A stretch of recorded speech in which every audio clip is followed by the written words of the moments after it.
Most leaders think their job is to reduce conflict. That belief is quietly undermining their teams. When conflict is avoided, tension doesn't disappear. It goes underground. And here's the cost. A single negative behavior can pull productivity down by 30 to 40%. If you're a leader feeling the drag of low engagement, friction, or stalled execution, this episode is for you. In it, you'll learn why conflict isn't the problem, but how to create cultures where conflict is safe, structured, and productive, where people can challenge ideas without triggering threat responses, and where trust, fairness, and clarity turn tension into better thinking and better results. If this conversation hits close to home, this is exactly the work we do at the Innovative Leadership Institute. We partner with organizations to redesign how teams operate, embedding psychological safety, clear norms, and structured dialogue so conflict becomes a driver of performance, not a hidden liability. If your team isn't having the conversations it needs to succeed, explore how we can help at innovatingleadership.com. Now, on to the episode.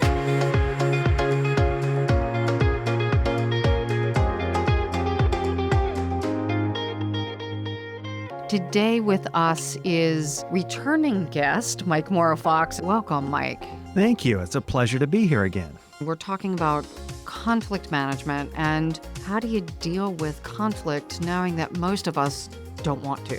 One of the things that makes it so important is those people in general that are comfortable with conflict tend not to be so good with it. People that are most comfortable with conflict bully their way through it. Mm-hmm. The people who are less comfortable with conflict tend to try and avoid it, and that's where you'll get the third party asking you to come in and saying, can you help me with my team because they're not dealing with stuff, or in some cases even with my board, and that's a big issue. So I appreciate it. Right now collaboration in teams is everything.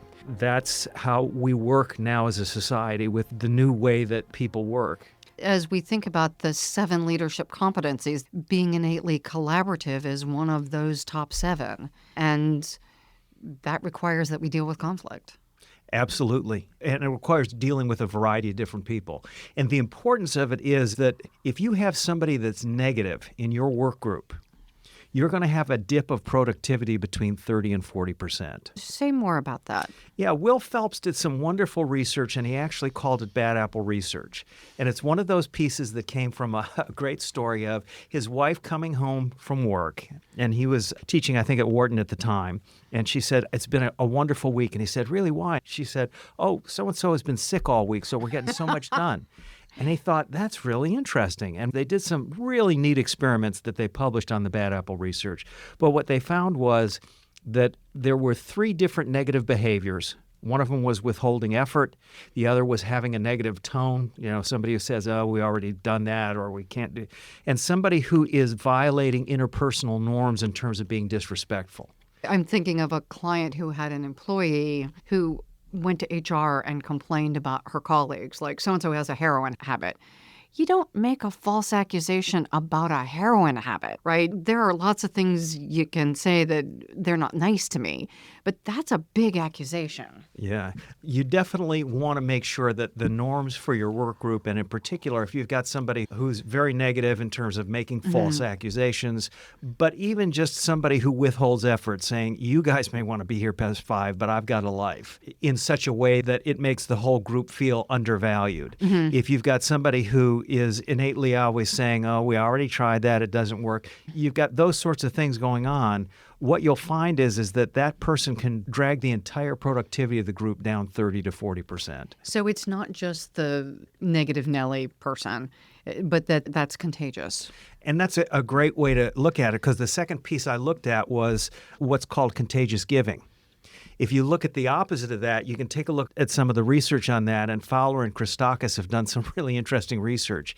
And what they found is that there is such a thing as contagious giving. So on the one hand, if you've got somebody who's negative with the group, they pull the whole group down. Mm-hmm. If you've got someone who's giving, they can pull the whole group up.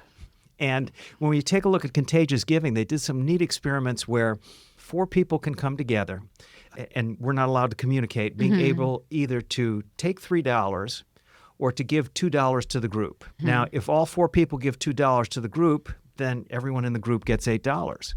If nobody gives anything to the group and I give my $2 to the group, I only get $1. And as you go through 6 rounds of this, if you keep all $3, all 6 rounds, you get $18.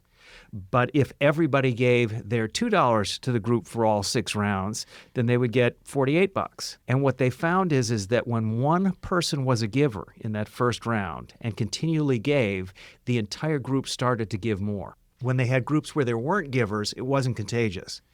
But just one giver through round after round, even though nobody knew who it was, it caused a contagion throughout, and that was a really good way of understanding the larger research when they find givers in groups and how those groups escalate to be more giving as a group. And so this bad apple behavior is contagious, the good behavior is contagious, and at the end of the day, it's dealing with conflict successfully that allows you to have the givers escalate and have the bad apples either get themselves together or find something that's a better match for them. Yeah, I was just wondering if you have a bad apple and a giver in a group, which one's more contagious? Do you know? Yeah, actually, I do, unfortunately. It's the bad apple. Isn't that terrible? Really? Yeah, so they're more like the flu. Yeah, unfortunately. And the reason for that is that when you affect somebody's safety, and we'll talk, I think, later a little bit about some of the, physical. That's even more emotionally than anything else. Mm-hmm. If you make it in a room unsafe for somebody to give a new idea, because they're going to get put down for it or feel silly for it. As soon as you do that, the entire room shuts down. And you don't need me to quote the research on that. Everybody knows that. A number of times I've had situations, and I bet you have too, where I facilitated stuff and the boss will come in just to be a part of it. And as soon as the president comes into the room, dynamics completely change. No matter how open the president is or how well liked or how complimentary, it just changes everything because the threat level goes up. So unfortunately, when you have a bad apple that you don't deal with, the threat level goes up within your group and their productivity goes down. And that connects to the vibrancy research and a lot of the other research that we've talked about as well, that, if I feel unsafe and I feel bad about myself as a consequence, I don't put forth creative ideas. I may not even put forth any more effort than required. And what David Rock, who's a neuroscientist, would say is that it's not only that I make a conscious effort not to, it's that as soon as I become under threat, as soon as I start to feel that I'm losing some support, at that point in time, it's not only that I'm withholding, it's that I'm not even able to give novel ideas because all of a sudden my limbic system is kicking in and I'm a little bit in fight or flight. And people who are in fight or flight don't come up with creative new ideas.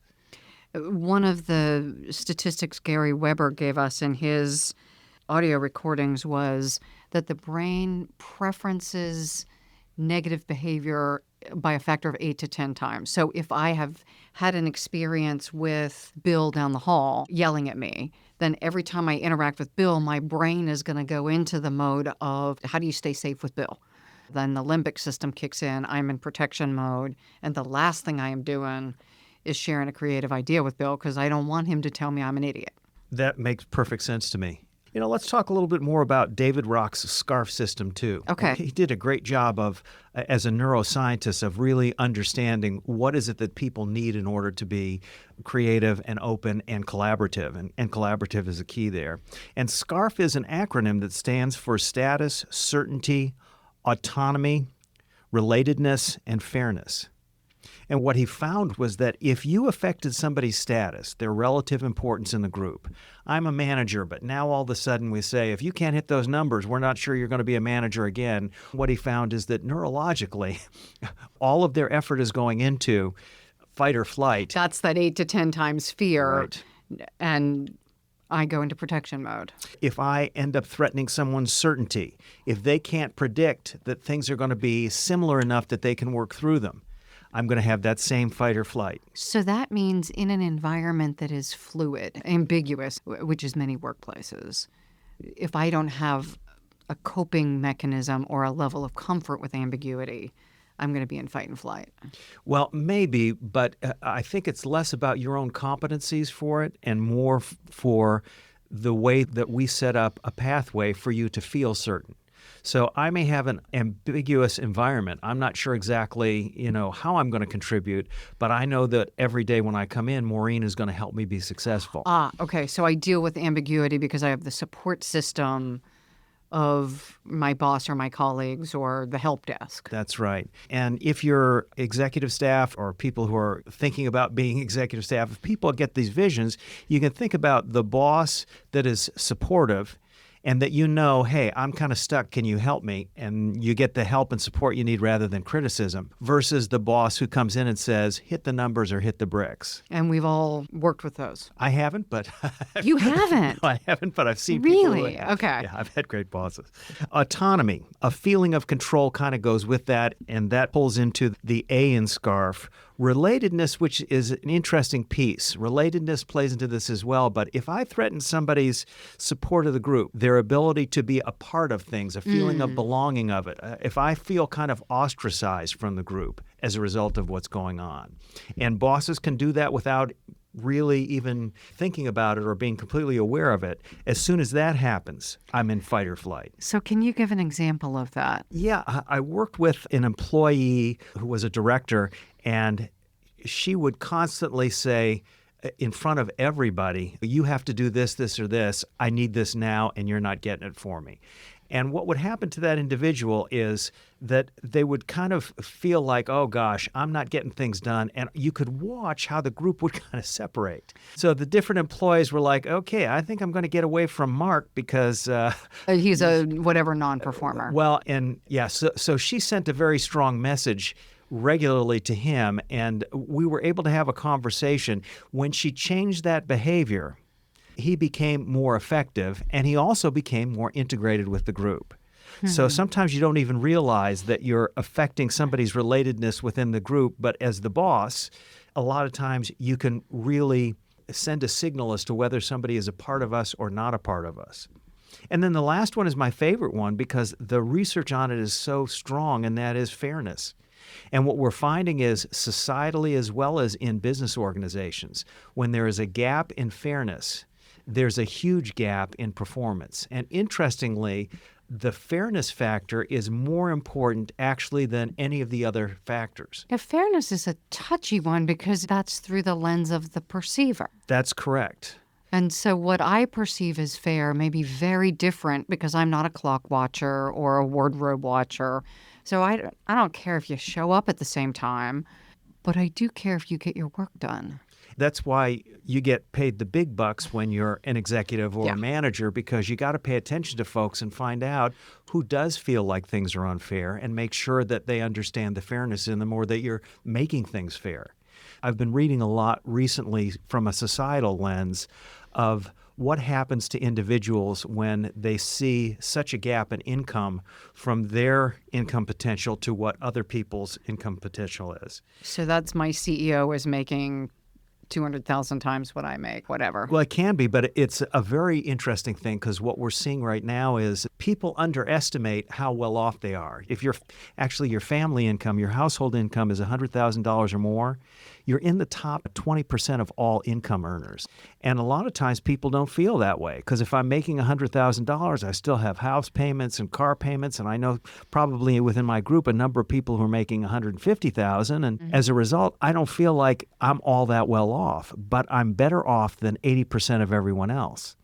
The people who are on the other side of that may have a lot of needs met. They've got a television and they've got a refrigerator and they're eating on a fairly regular basis, but they're under this constant pressure to do their week-to-week earning in order to keep their family moving. And so if you just looked at, well, these people versus a lot of other people have the food, they have TV, they have shelter, shouldn't they be happy?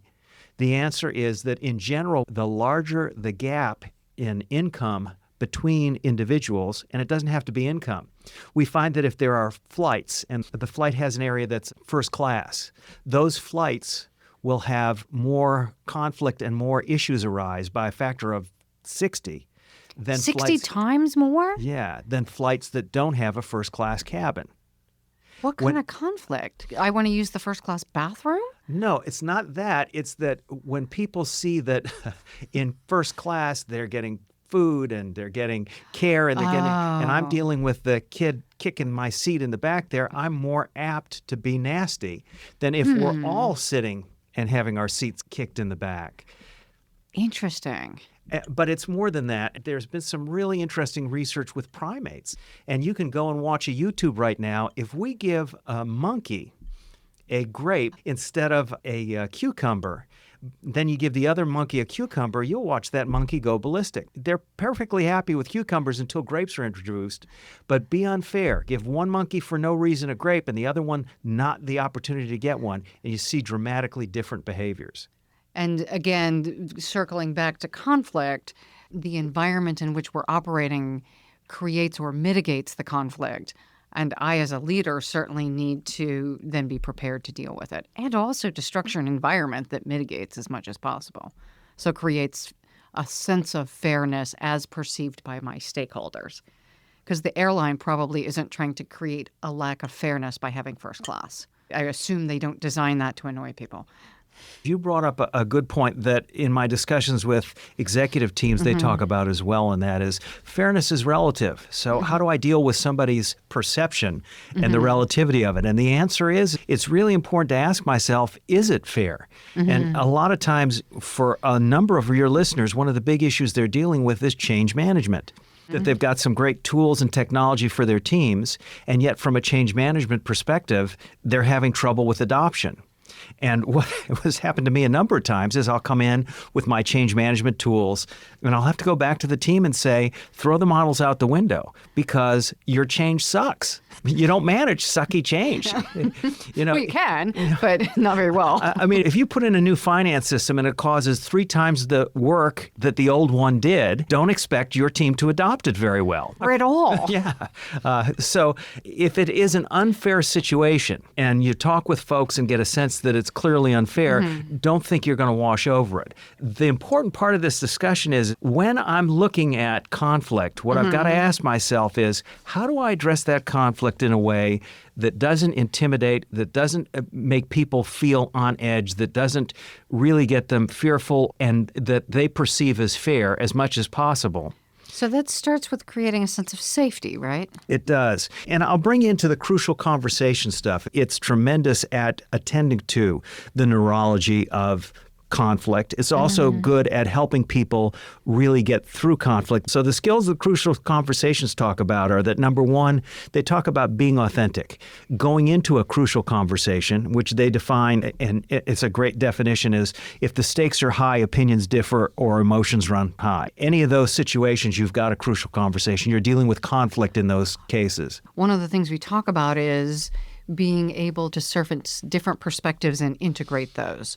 So by definition, it is possible to have conflict, right? If you see the world significantly differently than I do, then it's likely that we could bump into conflict. Actually, creative conflict is phenomenal for the workplace. And I really like Lencioni's model, 5 dysfunctions of the team. And what he talks about is that at the top of the model is results. But underneath that is a comfort with conflict, that you create safe spaces for conflict to surface, because only through conflict do people then start to invest, and only through that investment do they get accountability, and only through accountability do you get results. So that's how the model plays through. Conflict is essential to getting results. Okay, so I think that's a really important point because most of us avoid it, and yet that's like avoiding breathing. Well, yeah, avoiding breathing if you want your team to operate at high levels and you want people to really own the results and put in the types of efforts that you need. So yeah, absolutely. Well, most of us say we want that. I don't know that we understand how difficult that's going to be for us personally, but I don't know anyone who says I want to get bad results. Really, the key to leadership in a number of operational circumstances really is to create a team and a team environment where people can surface this conflict, work through it, and then get to the next level. So that takes us back then to the crucial conversations bit. So even if they're generative, there's still conflict. Absolutely. Okay. What Crucial Conversations talks about is the way that you deal with this conflict and the way that you model it and guide it for your team. So the first thing is thus authenticity. The second thing is an investment in dialogue, meaning we got to keep talking. If it's uncomfortable or comfortable, we have to make sure we keep talking, because as soon as we pull out of the communication channels, you can't move any further. The third piece of it is to create a safe space, which we've talked quite a bit about, and that's where I think the scarf comes in. And they give some really good techniques in terms of active listening is one of the great ways that you create safe spaces. Keeping your emotions in check and finding mutual purposes, keeping fact-based, and then coming out with a clear plan at the end as to how we're going to move to the next level. So let me go back to a couple of those. Keeping my emotions in check, which is easier said than done when I feel like you are completely questioning the way I make sense of things by virtue of having a different point of view. In some ways, it feels like you're questioning me, not just my idea, but it can feel like I'm under assault. Yeah, as someone who's leading a team and someone who's a team member, what I'm going to make sure is that we keep around the topic. We make sure we're going for a mutual purpose, that this isn't any one individual being singled out here or there, and that at the end of this, we're going to have a clear plan that we can all work. And if we realize that's where we're going and how we're going there, then a lot of times you take a lot of the sting out of it, a lot of the neurological fight or flight out of it. And as a result of that, you can get to some of the real importance of settling creative differences. You know, I think of a tool, the idea, the old David Bohm dialogue tool process, and where I've been, but it requires number 2 of your points, making space, right? We raise a topic, how do we deal with X? And it's a touchy topic. And each person gives a point of view. And it's interesting if you go around the table about 3 times, at least for me, I forgot what my point was. I start to assimilate other people's points of view. And at the end, unless we've got other people who are much more committed to their perspective, just in a very short period of time, people soften up on this is mine and that's yours, and we innately come up with an ours. Is that consistent with the research, or I'm an oddball? It's consistent with the research, although what you can find is that there's a variety of tools that you may want to look at as a leader that help ensure that that occurs. Okay. One of them is storyboarding. Storyboarding is a great tool, and I just taught this to a group at Ohio State, a group of managers that were terrific. And what we talked about is that with storyboarding, what you do is you give everybody note cards and you say, okay, we're going to work on an issue. Everybody turn in 5 concerns or 5 solutions or whatever on the note cards. And the reason why you do it on note cards is the quiet people will write note cards, but they won't say anything. You can't surface the conflict or the new ideas. The people who have a leadership role in the room and the power of leadership, they may take over the room, but when you have people write out cards and send the cards forward, you get all that data in. So sometimes you just use the techniques. But if you really pay attention to making sure that you're trying to get this creative conflict to surface and make sure that you do it in such a way so that people's status and certainty and relative importance and the fairness is taken care of, and you use some of these techniques where people know that they'll be in a safe space and that they'll have a clear plan at the end and that we're going to stay really fact-based as much as we can, you can get phenomenal results and not avoid conflict but start to really feel comfortable with it. That sounds like a lot to remember. Well, yeah, it's not necessarily like a math formula. So I'm just thinking I need my check seats on the wall. Okay, are they safe? Am I being authentic? Am I making time? Do they think it's fair? I think that's a great point. And the point is, this isn't memory. What has to happen here is this has to be how I function, how I operate. So that's why it's so important that I work with a group or a coach or take the Crucial Conversations course, do a number of those sorts of things, because I'm not going to be able to go to a cheat sheet and go, well, but wait a minute. You're not supposed to do that now. That's number 3 on the list. I actually taught a class and we were doing nonviolent communication, and one of my grad students went home and had like one of the biggest conversations in his marital life. He was like, she didn't do what she was supposed to. Yeah. It may not be the place to start practicing. So how do I, as an individual and a leader in an organization, create the capacity and increase the probability that when something happens, we're actually going to do this rather than go back from a conflict and say, boy, I wish I'd done that differently? That's a great question. And I think there's 3 different domains that you can look at on a personal level. The first domain is your own developmental maturity. How strong is your ego? And what that really means is that how much am I prone to be defensive versus integrative? How much am I prone to be looking at a larger picture rather than the individual piece in front of me? How strong is my ego in terms of being able to pull back from the situation and really learn? And of course, that's a coaching opportunity, and it's a larger, longer ranger piece, but hopefully everybody's working on increasing their own developmental maturity as they go through. But that's not a week-long class. No, and it's probably tangential to this. The second thing is that emotional intelligence certainly plays a role in this. And in particular, if you think about emotional intelligence, it's understanding my impact on other people, modulating my own behavior, and being able to have those feedback loops. And again, that's not a course, it's not a set of things. But the larger piece here is to realize something that people don't like, and that is that culture really has a lot to do with how people behave. And in particular, culture has a lot to do with how I behave in any given situation. So there's the good news and the bad news with that. The good news with that is that if the culture is a collaborative learning organization culture, then people in that culture will behave in a collaborative learning, sharing way. And conversely, if they're not, even though they're developmentally mature and have high emotional intelligence, more than likely they won't behave that way. And we've both coached people who we know would score well on the developmental spectrum and high EQ, and yet they're sent to us because they're not behaving the way the organization wants them to. There are times when they are not their best selves, and they know they're not their best selves because of the workplace being crazy. And I've coached a number of people who, on their way home from work, end up saying to themselves, what happened? How am I behaving this way? So if we think about the culture of the workplace as like white water running up, then the question is, which direction is it going? Because you could obviously paddle up a whitewater creek. I don't have the skill to do that. One could. Yes, but it's a lot easier and a lot more successful if you go down. And what most people tend to do without even realizing it is go with the cultural norms. So if I know the norms of a culture in an organization, I can pretty well determine the behavior even beyond what they did on their DISC scores, what they did on their Myers-Briggs, all the different things that are going on with them individually. If I know the culture, I can pretty well tell where their boat is going. If I'm a leader, what I want to do is control that culture.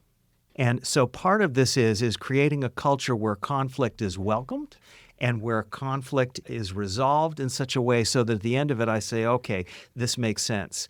And that little tiny pit I have in my stomach when conflict occurs, I'm okay with it. I don't get too intimidated because I know at the end of the day, I'm going to be better, the team's going to be better, and I'm going to have my status, my certainty, my autonomy and my relatedness all cared for at the end of it. So that's back to the SCARF model. Everything's intact. Yep. So what's an example of an organization that has a culture that is learning and conflict accepting? Maybe not promoting, but accepting anyway. And I'm more familiar, interestingly, with departments in organizations than I am with whole organizations. Because a lot of times, the department will function sometimes even a little bit separately from the organization, depending on the leader. I'll give an example that I have actually worked in an organization where the cultural norm was pretty nasty, where people backbit and made personal attacks. It was not a great culture. But the leaders of the organization were calm and listening.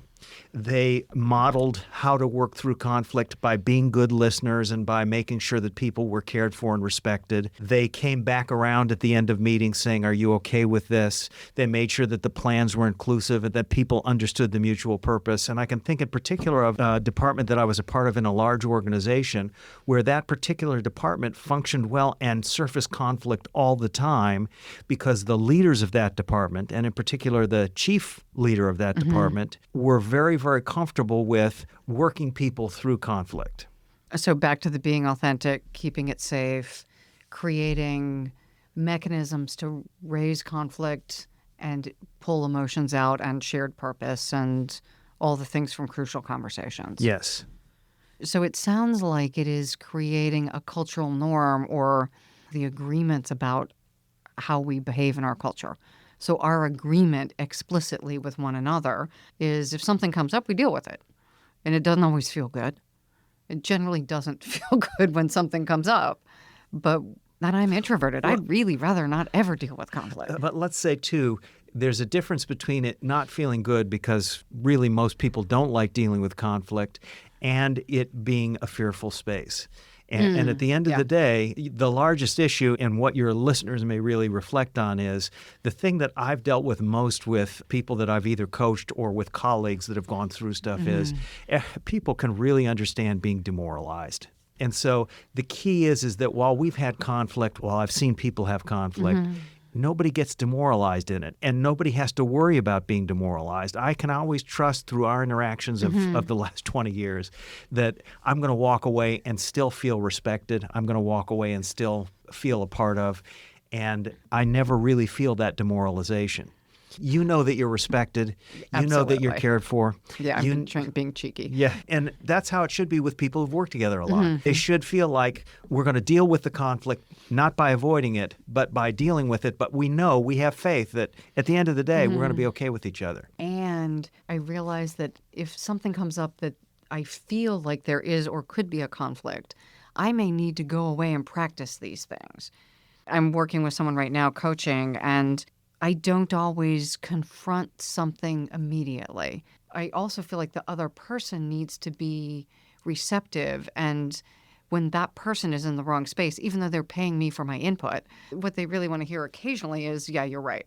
And when my feedback is not, yes, you're right, but how about let's consider something else, I need to have the right language to say, okay, let's go back and revisit something we just talked about and set the stage such that I'm prepared and they're prepared.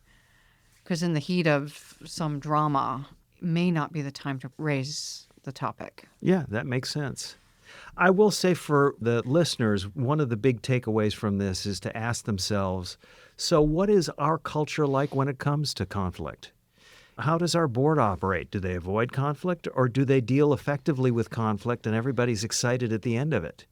Is our work group, do they deal well with conflict, or do they avoid it, or do they get aggressive and bully through it?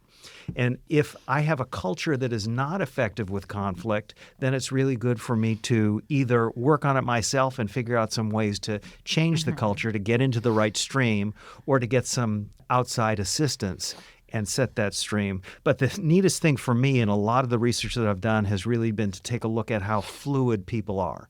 And the good news is I can take most people, including myself, I imagine, and put them into a culture that is a giving culture, that is a learning organization culture, and find that my best self comes out even better than I expected.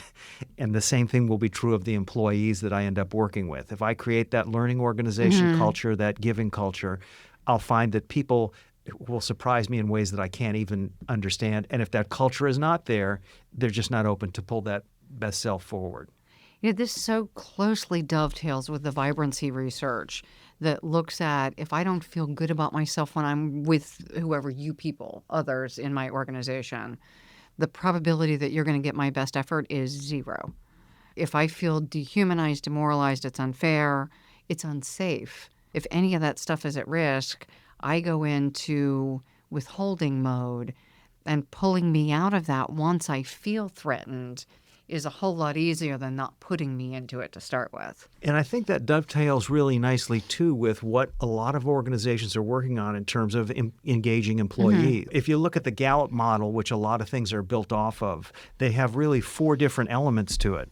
Do I have the support that I need in terms of the tools and that kind of stuff to do my job? But then as I go up that model, how do I know what I contribute? Really, if you want engaged employees, they need to know I'm important here and I'm contributing something. We do have a mutual purpose and I'm getting to it.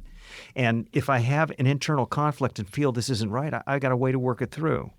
How do I know I belong is the third component. And moving up that, how do I know that I'm a part of this group and a valued part of this group? And the fourth one is, how do I know that I'm growing? Am I going to be better next year as a result of being in this environment than I was the year before? I had these programming skills coming in. Am I now going to have programming and change management skills? And those 4 really are important. And so you pull it all together, and you've got work groups that end up being 400% more productive than general work groups. That last statement, 400% more productive, that means that most work groups aren't those things you described. unfortunately, and that's what we see, is that our engagement scores are nowhere near what we want them to be. I would say that if you were really good at setting up an environment where there were givers, where there was creative conflict was welcomed, where you used a Lencioni model and went up that model, where there were trust and safety were the first piece of it. If you're in a situation where everybody is treated in a way that they feel is fair, or at least help to understand why this is viewed as fair, then you'd have an organization that would be have highly engaged employees and be significantly more productive. That's a great recap. And the only thing I didn't hear there was you talked at the beginning also about bad apples. So if we attend to the bad apples, either transition them to at least neutral, we make sure we build the givers, and we create a culture then of constructive conflict and productive conflict. So what was the word from Lencioni? Creative conflict. Yeah. So creating a culture where I have the safety to build the skills. So I may not go into that culture good at dealing with it. And I think the other thing you said that really bears repeating is it's not going to be comfortable. I don't look forward to going to work because I get to be in conflict with people. I look forward to no conflict. And yet when it arises, I know I have the confidence to deal with it. And the people with whom I've chosen to work are in this with me, and we will all work it through.